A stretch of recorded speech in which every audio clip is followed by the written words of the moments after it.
IFM News. IFM News. IFM News. Lokal. Kaspa ng suporta iti programa ti Gobyerno National a Greening Programa na minsan manan ang Naiwayat ti Environment and Natural Resources Office wenno ENRO iti Provincial Government of Ilocos Norte ti tree growing activity anaangay iti ili ti Vintar. Inbatad ni Mr. Joji Jimenez, Environmental Program Officer, umabot iti talugasot nga individual ti nakipaset ti nasa nga aktibidad. Dito'y anay mula ti Nara Sidling manipod karay ti Barangay Ranger Officers wenno bros iti probinsya.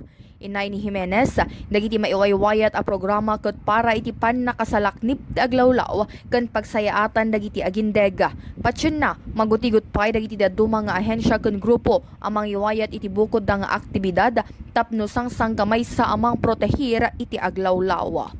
Ato tinaki-join, I think about almost 300 participants tayo met imay ken alati and then expectahan nga si kaado. So although tinara produced by our barangay ranger officers nga naimula in support of the programs of the national government, especially our president nga iti greening national greening program iti gobyerno na tatang tapno adupay apo ti maimula iti kabanbantayan ken kadigiti forest tayo tapno mas maproteran tayo apo iti environment.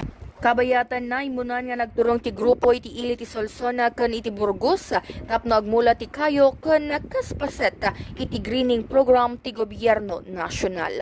Para iti IFM News, Idol Bernadette Toledo, Tatak, IFM. IFM News. IFM News. IFM News. Lokal.